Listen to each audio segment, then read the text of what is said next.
خاموش ہو کے بیٹھے ہیں. عجیب آپ ہیں, ارے دور ہو کے بیٹھے ہیں. عجیب آپ ہیں, محفل سے دور بیٹھے ہیں. ارے نبی کے ذکر سے پتھر پگھلنے لگتا ہے. نبی کے ذکر سے تو پتھر پگھلنے لگتا ہے. اور ایک شاعر نے کہا تھا کہ مشکل جو راستے تھے آسان ہو گئے. اب بھی اگر آپ تڑپ کر نہیں بولیں گے تو ہم سمجھیں گے اب بھی آپ کے اندر مزاج نہیں بدلا ہے آپ کا. محبت سے ہاتھ اٹھاؤ, شرمانا چھوڑو. ہم سے زیادہ شرم کرنے والا کون ہے؟ لیکن نبی کی بات آئے تو اس میں کوئی شرم کی بات نہیں ہے. یہ تو عاشقوں کے عشق کا ثبوت دیا جاتا ہے یہاں پہ کہ نبی سے کون کتنی محبت کرنے والا ہے. ارے کربلا کا میدان نہیں دیکھا؟ اتنے پیاسے رہے لیکن ان کے بازو نہیں تھکے, اور تم چند سردی کے موسم میں ایسے سمٹ گئے ہو جیسے لگتا ہے کہ جان میں جان ہی نہیں. ارے نبی کے عشق کی گرمی یہ ہے, آپ دیکھیں کہ نبی کے ذکر سے پتھر پگھلنے لگتا ہے. اور مشکل جو راستے تھے سب آسان ہو گئے. تڑپ کر بولے تھوڑی دیر. مشکل جو راستے تھے آسان ہو گئے. اگر ایسا ماحول بنائیں گے تو انشاءاللہ یہ کہنے پر زمانہ مجبور ہو جائے گا. مشکل جو راستے تھے سب آسان ہو گئے, اور دشمن بھی یہ دیکھ کے حیران ہو گئے. مشکل جو راستے تھے سب آسان ہو گئے, دشمن بھی یہ دیکھ کے حیران ہو گئے. اور رکھا میرے نبی نے دنیا میں جب قدم, پتھر بھی کلمہ پڑھ کے مسلمان ہو گئے. پتھر بھی کلمہ پڑھ کے مسلمان ہو گئے. زندہ باد زندہ رکھا باد. میرے نبی نے دنیا میں جب قدم, پتھر بھی کلمہ پڑھ کے مسلمان ہو گئے. تو سمجھو اپنے آپ کو, اور سمجھو اپنی آقا کی عظمت و رسالت کو. حضرات یہ نبی کی محفل ہے, میں بات شروع کرنے کا مزاج بنا رہا ہوں. کہاں سے میں شروع کروں سمجھ میں کچھ نہیں آتا کہ چھیڑو داستاں کیسے. سمجھ میں کچھ نہیں آتا کہ چھیڑو داستاں کیسے. ہنساؤں تو بغاوت ہے, رلاؤں تو بغاوت ہے. لیکن حضرات دل جمعی کے ساتھ بیٹھیں, انشاءاللہ ہم شروع کرتے ہیں. یہ نبی کی محفل ہے اور آپ نبی کے عاشق ہیں. اس مزاج کے ساتھ آپ بیٹھیے گا تو انشاءاللہ بات بھی اچھی لگے گی اور ثواب بھی زیادہ ملے گا. اس محفل کی اگر عظمت ان کو معلوم ہوتی جو دور بیٹھے ہیں تو یہ دور نہ ہوتے, بلکہ جیسے ناچ گانوں کی محفلوں میں آج کا آدمی پہلے سے اپنا ریزرو کر لیتا ہے کہ یہاں پر ہم بیٹھیں گے, یہ میری جگہ رہے گی. ان کو دنیا کا دستور تو معلوم ہے لیکن نبی کی عظمت نہیں معلوم ہے, نبی کا عشق نہیں معلوم ہے, نبی کا پاور نہیں معلوم ہے, نبی کی طاقت کا انہیں اندازہ نہیں ہے, ورنہ یہ محفلوں سے دور نہ ہوتے. حضرات اس وقت کو دیکھو جب حضرت موسیٰ کلیم اللہ علی نبینا علیہ الصلوۃ والسلام جنگل میں اللہ کی عبادت و ریاضت کر رہے تھے. ایک چرواہا گزرتا ہے, غور سے سنیے گا. وہ چرواہا اپنی زبان سے کہتا ہے اللہ اکبر, یعنی لفظ اللہ اکبر کو سن کر حضرت موسیٰ علیہ السلام مچل جاتے ہیں اور کہتے ہیں کہ تو نے کیا کہا, میرے رب کا نام لیا؟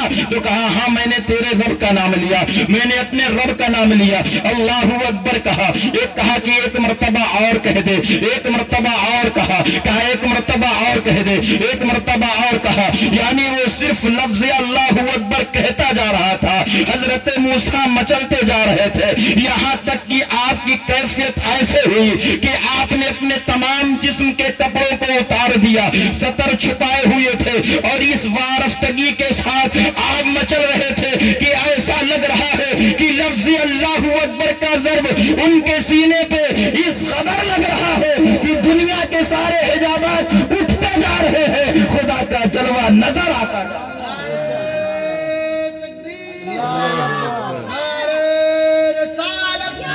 مسلک اعلی حضرت جشن عید میلاد النبی. نعرہ تکبیر, نعرہ رسالت. پیارے نبی سے عشق کرو, خدا سے محبت کرو تو ایک ایک لفظ سننے کے لیے آپ ترس جائیں گے. دل مچلتا رہے گا کہ میرے نبی کا ذکر ہوتا رہے اور ہم سنتے رہے.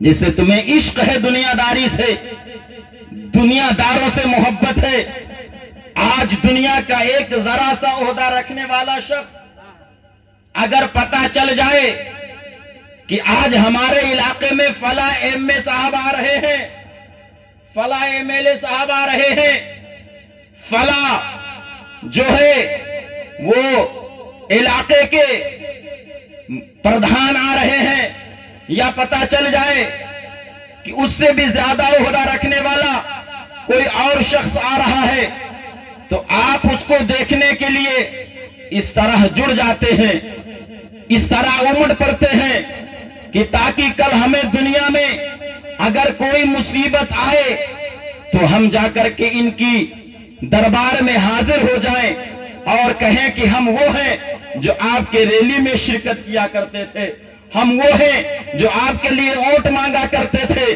ہم وہ ہیں جو آپ کے بازوؤں میں بیٹھا کرتے تھے۔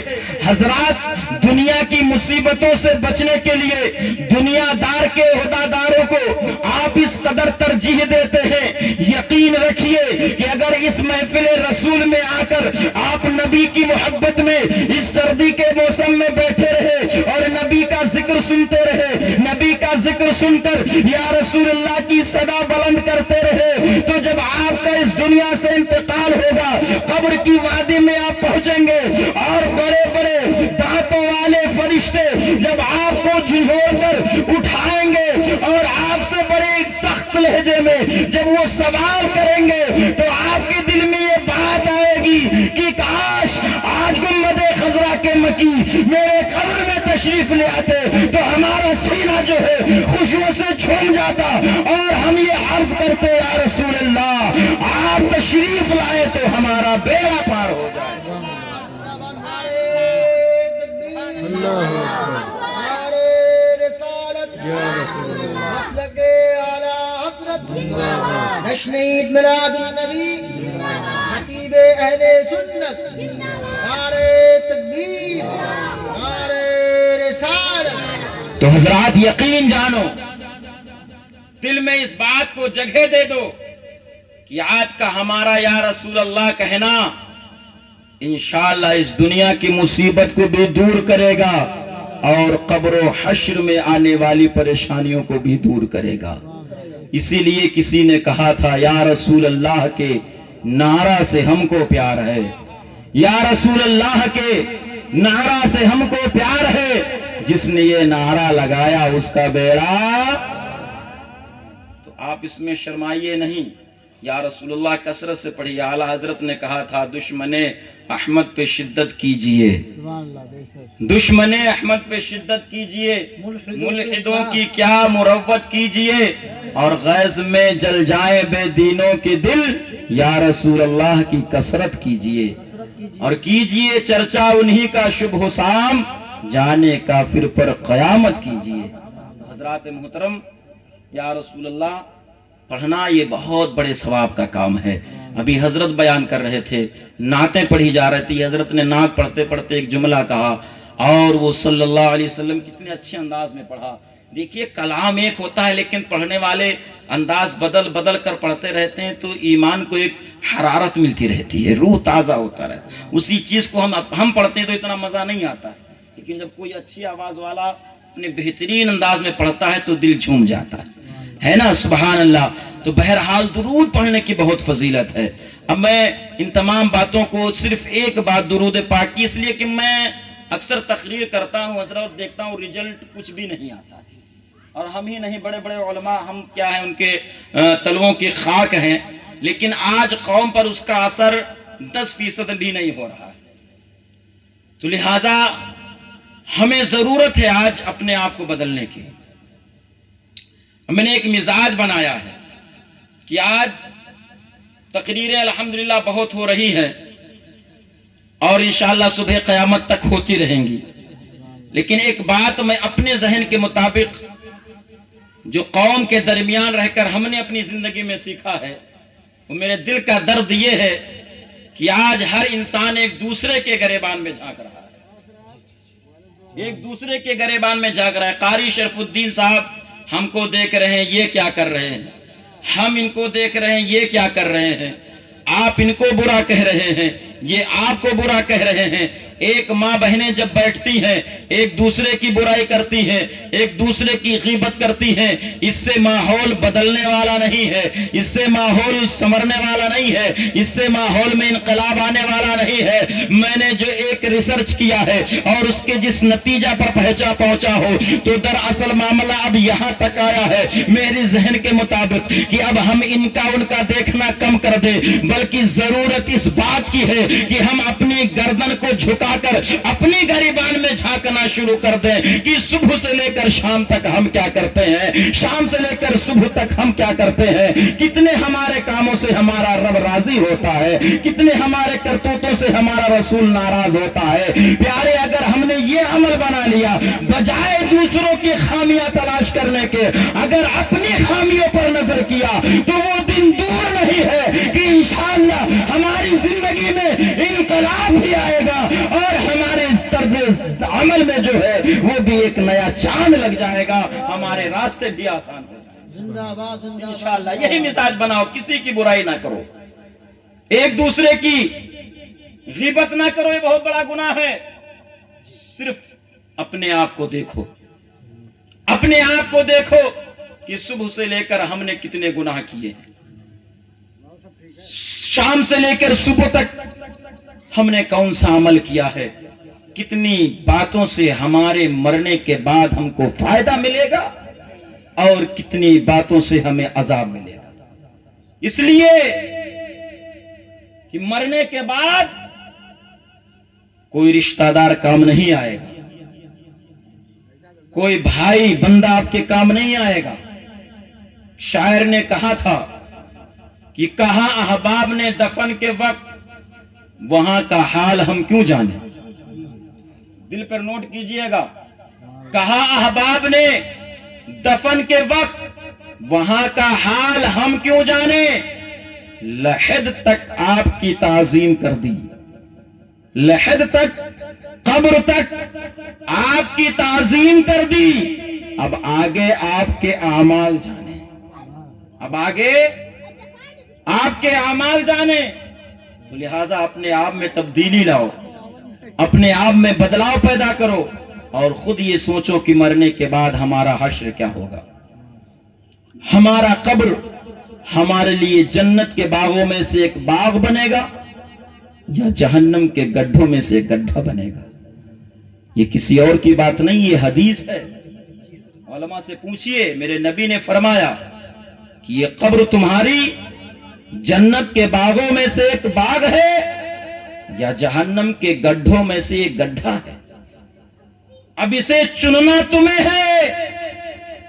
دنیا میں تم آئے اسی لیے ہو، قرآن میں اللہ فرماتا ہے، قاری صاحب سے پوچھئے، الذی خلق الموت والحیات لیبلوکم ایکم احسن عملا، میرا رب فرماتا ہے کہ ہم نے موت اور زندگی کو اسی لیے بنایا ہے، اسی لیے پیدا کیا ہے کہ دیکھیں کون اچھا عمل کرتا ہے، کون برا عمل کرتا ہے۔ دنیا بنانے کا ایک مقصد ہے، لہٰذا ہر آدمی اپنی گریبان میں جھانکے اور دیکھے کہ ہم نے اس دنیا میں رہ کر کتنے اچھے عمل کیے، کتنے برے کیے ہیں۔ دوسرے کا دیکھ کر تمہارا کیا فائدہ ہوگا؟ دوسرے کی برائی کرو گے تمہارے نامہ اعمال میں نیکیاں نہیں آئیں گی، دوسرے کی غیبت کرو گے تمہارے نامہ اعمال میں اضافہ نہیں ہوگا بلکہ اور گناہ شامل ہوگا۔ غیبت کرنا حرام ہے، چغل خوری کرنا حرام ہے۔ میرے آقا فرماتے ہیں چغل خور جنت میں نہیں جائے گا۔ غیبت کرنا ایسے ہے جیسے اپنے مرے ہوئے بھائی کا گوشت کھانا ہے۔ بتاؤ یہ برائیاں ہمارے سماج میں کتنی ہیں؟ ایک بھائی دوسرے بھائی کی غیبت، ایک عورت دوسرے عورت کی غیبت، صبح سے شام، شام سے صبح تک۔ آج اگر ہم فرصت میں بیٹھتے ہیں تو صرف اپنے بھائیوں کی برائیاں کرتے ہیں، اور برائیوں کی حد تو یہاں تک قاری صاحب پہنچ چکی ہے کہ اب گاؤں بھر بیٹھ کر کے امام صاحب کی غیبت کرتے ہیں، امام صاحب کی ہی برائی کرتے ہیں۔ ارے جن کے پیچھے تم نماز پڑھتے ہو انہی کی غیبت کرتے ہو. کل میدان محشر میں اگر خدا رسول نے تم سے سوال کر لیا کہ نماز کا جب ارادہ کرتے تھے تب تو یہ کہتے تھے کہ پیچھے اس امام کے منہ میرا کعبہ شریف کے طرف، پھر اسی امام کے پیچھے نماز پڑھ کر جب مسجد سے نکلا کرتے تھے تو اسی امام کی غیبت کیا کرتے تھے، اسی امام کی برائی کیا کرتے تھے. اب بتاؤ اگر خدا نے تم سے سوال کر لیا تو تمہیں وہاں کون سا منہ لے کر جاؤ گے، کون سا جواب دو گے؟ جبکہ قرآن میں اللہ نے صاف صاف فرما دیا ہے کہ غیبت کرنا ایسے ہے جیسے ایک مرے ہوئے بھائی کا گوشت کھانا ہے، اور دوزخ میں یہ کھلایا جائے گا، دوزخ میں کھلایا جائے گا. کرو غیبت، کرو ایک دوسرے کی برائی، کرو چغلخوری. جب عذاب دوزخ میں دیا جائے گا تمہیں شدت کی پیاس لگے گی تو تمہیں پینے کے لیے حوض کوثر نہیں بلکہ اللہ کے رسول فرماتے ہیں کہ اتنا تلخ مواد اور پیپ دیا جائے گا کہ جہنمی جب اسے پیے گا تو اس کی آنتیں تک کٹ کٹ کر کے گر جائیں گی. توجہ رکھیے گا میری گفتگو پر. جی جی جی بہت عمدہ. اور جب کھانے کی تمہیں خواہش ہوگی تو غیبت کرنے والوں کو مرے ہوئے بھائی کا گوشت کھلایا جائے گا. مسلمان بننا کوئی آسان کام نہیں ہے. زندہ باد زندہ باد. تھوڑی دیر اگر آپ رک جائیں 5 جی منٹ. جی مسلمان بننا آسان کام نہیں ہے. میرے آقا کی بارگاہ میں ایک نوجوان حاضر ہوا، کہا یا رسول اللہ دل تو چاہتا ہے کلمہ پڑھ لوں. غور سے سنیے گا، دل تو چاہتا ہے کلمہ پڑھ لو. کلمہ پڑھ لوں، دل تو چاہتا ہے مسلمان بن جاؤں، دل تو چاہتا ہے آپ کی باتیں بڑی اچھی ہیں، آپ جو کہتے ہیں سچ ہے، لیکن میرا کردار اتنا خراب ہے، میری عادتیں اتنی بگڑی ہوئی ہیں کہ میں آپ کے بتائے ہوئے باتوں پر عمل نہیں کر پاؤں گا. میں مسلمان کیسے بنوں، میں کیسے کلمہ پڑھوں؟ لیکن حضرات وہ نبی رحمت للعالمین ہیں، وہ نبی مالک و مختار ہیں، وہ نبی اللہ کے محبوب ہیں. آپ فرماتے ہیں کہ نوجوان اگر تجھے اسلام کی باتیں اچھی لگتی ہیں، اگر تجھے میرا کلام اچھا لگتا ہے، اگر تجھے اسلام کی باتیں پسند آتی ہیں تو تو کلمہ پڑھ لے اور مجھ سے ایک وعدہ کر لے. صرف میری ماں بہنیں بھی غور سے سنیے گا، ایک وعدہ کر لے. یہ ہم نہیں کہہ سکتے، عالم دین کوئی نہیں کہہ سکتا، کوئی پیر نہیں کہہ سکتا، یہ وہی کہہ سکتا ہے جسے اللہ نے کل مالک و مختار بنایا. آپ فرماتے ہیں، میرے آقا فرماتے ہیں نوجوان تو اگر یہ سب نہیں کر سکتا، کچھ کر سکتا ہے اسلام کے لیے، کچھ کر سکتا ہے خدا کی رضا کے لیے. کہا یا رسول اللہ میری عادتیں بہت خراب ہیں، مجھے اپنے آپ پر بھروسہ نہیں ہے کہ میں کلمہ پڑھنے کے بعد آپ کی بتائی ہوئی باتوں پر مکمل عمل کر سکوں. کہا سب باتوں پر نہیں، ایک بات پر کر لے گا. دل سے سنیے گا، ایک بات پر کر لے گا. میری ماں بہنیں بھی سنیں، ایک بات پر کر لے گا. نوجوان کہتا ہے یا رسول اللہ کوشش کروں گا کہ آپ کی ایک بات پر تو ضرور عمل کر لوں گا. تو کہا ٹھیک ہے جا، میں نے تجھے آزادی دی، تجھے آزادی دی. نماز نہیں پڑھ سکتا نہ پڑھنا، روزہ نہیں رکھ سکتا نہ رکھنا، تیری تمام عیاشیوں کی عادت ہے وہ تجھ پر چھوڑتا ہوں، تیری شراب نوشی کی عادت ہے تجھ پر چھوڑتا ہوں، اسلام کی ایک بات قبول کر لے. کہا یا رسول اللہ ایک بات کون سی ہے؟ کہا جا آج کے بعد جھوٹ مت بولنا، آج کے بعد جھوٹ نہیں بولنا. جھوٹ مت بولنا، باقی تیرے جی میں جو آئے وہ کرنا، انشاءاللہ میں تجھے جنت دلاؤں گا. چل کے بولو سبحان اللہ، محبت سے بولو سبحان اللہ، سبحان اللہ سبحان اللہ. اور طرف کے کہو یا رسول اللہ، اور محبت سے کہہ دو یا رسول اللہ. کہا جا تیرے جی میں جو آئے کرنا، صرف ایک بات مت کرنا، جھوٹ مت بولنا. کہا یا رسول اللہ کوشش کروں گا، کلمہ پڑھا، داخل اسلام ہو گیا۔ سبحان اللہ۔ اب ایمان کا نور اس کے سینے میں داخل ہوا، ایمان کا نور سینے میں داخل ہوا۔ شراب نوشی کی عادت تھی، گیا گھر، نشے کی لت لگی، کہا چلو شراب خانے چلتے ہیں، دوستوں کے ساتھ مل کر پیتے ہیں۔ قدم کو باہر نکالا، چند قدم نکلا، اور نکلنے کے بعد کہا کہ اگر صبح رسول اللہ سے ملاقات ہو گئی، کیا نقطۂ نظر ہے، رسول اللہ سے ملاقات ہو گئی، اور اگر نبی نے پوچھ لیا کیا تو نے شراب پی تھی، تو کیسے کہوں گا؟ جھوٹ نہیں بول پاؤں گا، جھوٹ نہیں بول پاؤں گا، اللہ اکبر۔ کیسے کہوں گا کہ میں نے شراب پی ہے، اور میں نے وعدہ کر لیا ہے کہ جھوٹ بولوں گا نہیں، اور میری غیرت اب یہ گوارا نہیں کرتی کہ نبی کے سامنے کہوں کہ میں نے شراب پی ہے۔ اتنا دل پر اثر پڑا، تاریخ بتاتی ہے چند قدم چلنے کے بعد واپس آ گیا، اور کہا آج کے بعد اس جسم میں جان رہے یا چلی جائے، یہ قدم شراب خانے نہیں جائیں گے۔ زندہ باد نعرہ تکبیر، نعرہ رسالت، یا رسول مسلک اللہ، اعلی حضرت، زندہ باد، حق خطابت، خطیب اہل سنت، زندہ باد، نعرہ تکبیر، نعرہ رسالت۔ کچھ دیر گزرا، اذان ہوئی، اذان کی آواز آئی، رات گزری جیسے تیسے، فجر کی اذان کی آواز آئی، حی علی الصلاۃ، آؤ نماز کی طرف۔ مچل کے بولو سبحان اللہ۔ مسجد ہونا بھی ضروری ہے، وہیں سے تو یہ آواز بلند ہوتی ہے۔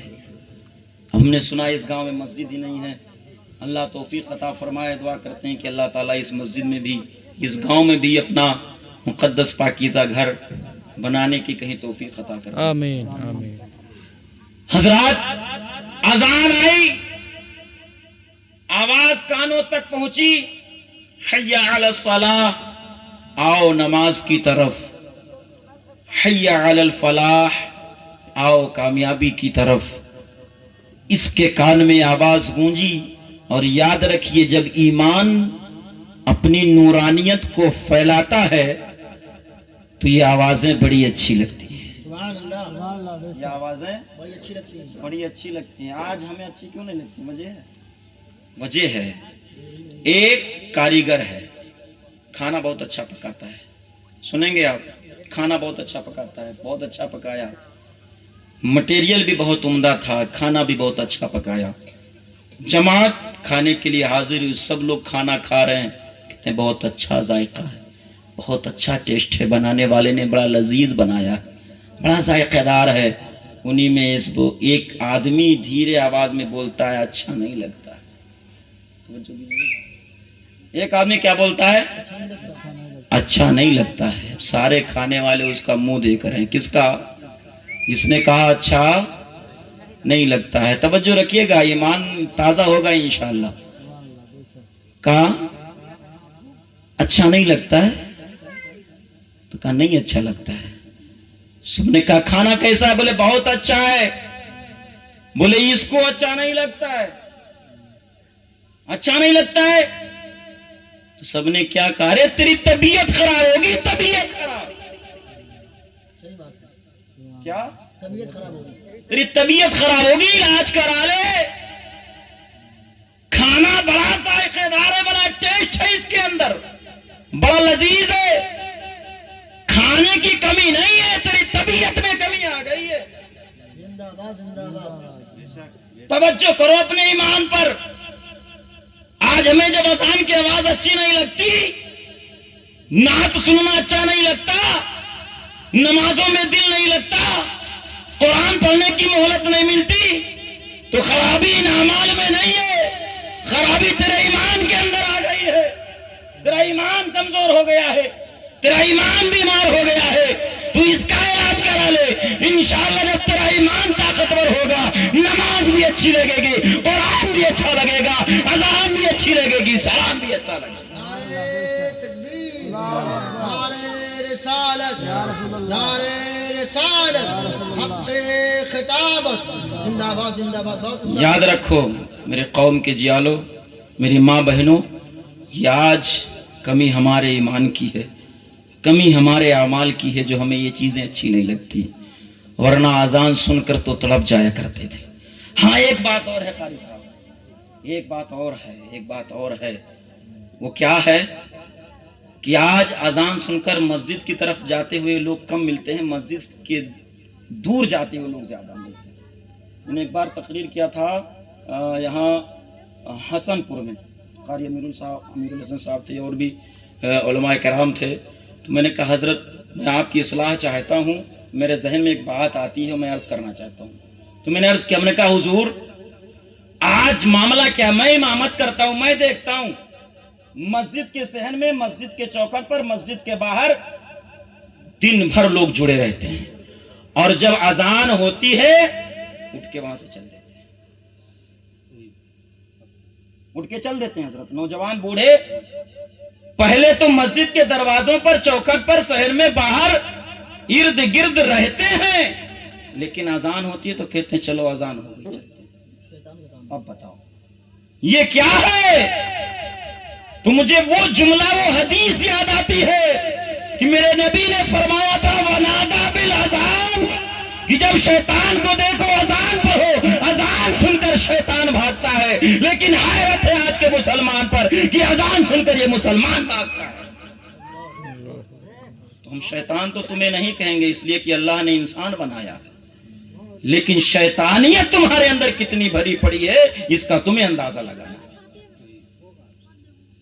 کہ اذان سن کر مسلمان نہیں بھاگتا ہے، اذان سن کر شیطان بھاگتا ہے۔ مسلمان کے قدم تو مسجد کی طرف بڑھتے ہیں۔ یا ایھا الذین آمنوا اذا نودی للصلاۃ من یوم الجمعہ، جب اذان جمعہ ہو جائے، اذان ہو جائے، سارے کام بند کر دو، اللہ کے ذکر کے لیے نکل پڑو۔ تو حضرات یہ اذان سن کر مسجد میں جایا جاتا ہے، مسجد سے بھاگا نہیں جاتا۔ اذان اللہ کی عبادت کے لیے کہی جاتی ہے کہ اب نماز کا وقت ہو گیا ہے، لہٰذا یہی چند باتیں میرے دل کی تھی۔ واقعہ کرامتیں تو الحمدللہ میں نے بہت پڑھی ہے اور بیان کرتا ہوں، بس کرامت بیان کرو، لوگ نعرہ لگا دیتے ہیں، نذرانہ دے دیتے ہیں۔ حضرت میں نے بیان کیا، جوش میں آ کے ہم نے کہا غوث اعظم نے ایک ٹھوکر لگائی، سارے مردے زندہ ہو گئے۔ اب یہ بولتے ہیں غوث کا دامن نہیں چھوڑیں گے، غازی کا دامن نہیں، منبر سے نعرہ بھی خوب لگتا ہے۔ ایک دن میں نے اسے کہتے کہتے لگا دیا، ہم نے کہا اس کے ساتھ یہ بھی شامل کر لو، نماز فجر نہیں چھوڑیں گے، نماز ظہر نہیں چھوڑیں گے، نماز عصر نہیں چھوڑیں گے، نماز مغرب نہیں چھوڑیں گے، نماز عشاء نہیں چھوڑیں گے۔ آوازیں بند ہو گئی۔ جو فرض چیز ہے اس میں خیال نہیں ہے۔ ہمیں بزرگوں سے محبت ہے، میں غازی کا دیوانہ ہوں، میں غوث کا دیوانہ ہوں، میں بھی یہ نعرہ بچپن سے لگاتا ہوں، لیکن یہ نعرہ میں نے اب شامل کیا ہے کہ بزرگوں کے دامن کا مطلب صرف ان کے نام کی بریانی کھانا نہیں ہے، ان کے دامن کا مطلب صرف بکرے کا گوشت کھانا نہیں ہے، بلکہ ان کے دامن کا مطلب یہ ہے کہ نمازیں نہیں چھوڑیں گے، قرآن نہیں چھوڑیں گے، سنت مصطفیٰ نہیں چھوڑیں گے، حرام کے قریب نہیں جائیں گے۔ یہ ہے ان کا اصل دامن۔ سمجھو پیارے، سمجھو اس بات کو، ورنہ بہت پچھتانا پڑے گا، قبر میں کوئی کام نہیں آئے گا۔ اور آج نجدیت بھی پورے طریقے سے ہم پر غالب آ رہی ہے، وجہ یہ ہے کہ ہم صرف نام کے مسلمان بن کے رہ گئے۔ ہم جہاں امامت کرنا شروع کیے آج 8 مہینے سے، کئی فرقے کے لوگ آتے ہیں اس میں، آپ تو جانتے ہیں قاری صاحب 3 مسجدیں ہیں بوا مولوی میں، ایک میں کہتے ہیں یہ سب نیازی لوگ ہیں، ایک طرف وہابی لوگ ہیں، اور جس مسجد میں ہم بڑی مسجد میں ان میں سبھی لوگ ہیں۔ کئی اماموں نے اس لیے امامت چھوڑ دی، ہم نے ہمت کر کے کہا ہم پڑھیں گے، انشاءاللہ اس میں پڑھائیں گے نماز۔ اور آج 8 مہینے ہو گئے میرے غازی پاک کے فیضان سے امامت ہو رہی ہے، دعا کیجیے ہوتے رہے، اور الحمدللہ یہ فیض ملا میرے غازی پاک کا کہ جو منکرین اولیاء تھے الحمدللہ اب دھیرے دھیرے وہ سمجھ رہے ہیں اس بات کو۔ میں نے ایک حافظ کے تعلق سے بات کیا وہاں قاری صاحب، ہم نے کہا یہ بتائیے آپ دیکھی دونوں وہابی بنے ہیں یا کتاب پڑھ کے وہابی بنے؟ اس لیے دیکھی دونا بہت وہابی بن جاتے ہیں. کیسے کہ وہ وہابی نماز بہت پڑھتے ہیں. ان کو معلوم بھی نہیں تھا کہ وہ ہاں ہے کیا. ان کو پتا بھی نہیں ہو, بس وہ بھولا بھالا مسلمان کہتا ہے یار وہ بہت اچھے لوگ ہیں یار, ہمیشہ ایک نماز نہیں چھوٹتی, ہمیشہ تسبیح پڑھتے رہتے ہیں, ہمیشہ یہ ہے وہ ہے, تمام چیزیں جو ہے وہ بیان کرتے رہتے ہیں.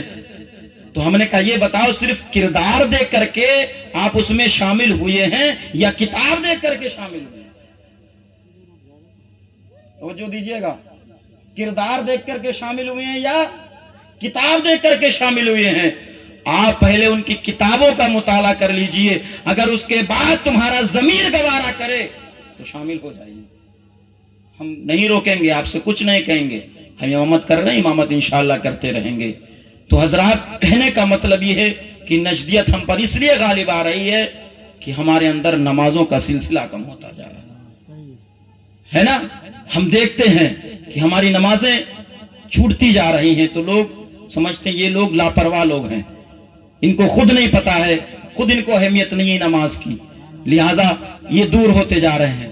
تو لہٰذا نماز ہمیں پہ فرض ہے, ہمیں ادا کرنی ہے. الحمدللہ کوئی انشاءاللہ ہمیں نماز ادا کرنی ہے, اور جب ہم نمازی رہیں گے انشاءاللہ تو نماز کا نور بھی ہمیں ملے گا, نبی کی محبت بھی ہمیں ملے گی, اور اولیاء کرام کا فیض بھی ملے گا.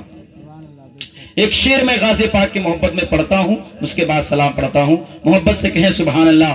کل انشاءاللہ ہم لوگ انشاءاللہ نماز فجر غازی پاک کے دائر میں انشاءاللہ ادا کریں گے. کوشش ہے, گاڑی کی بات ہو گئی انشاءاللہ, تو آپ حضرات بھی اگر نہ پہنچ سکے تو یہیں سے غازی پاک کی محبت میں نیاز و فاتحہ دے کر کے جو ہے آپ غلامی کا ثبوت پیش کریں. شعر ملاحظہ فرمائیں, محبت سے کہیں یا رسول اللہ, کہ کیوں نہ ہو ہم کو محبت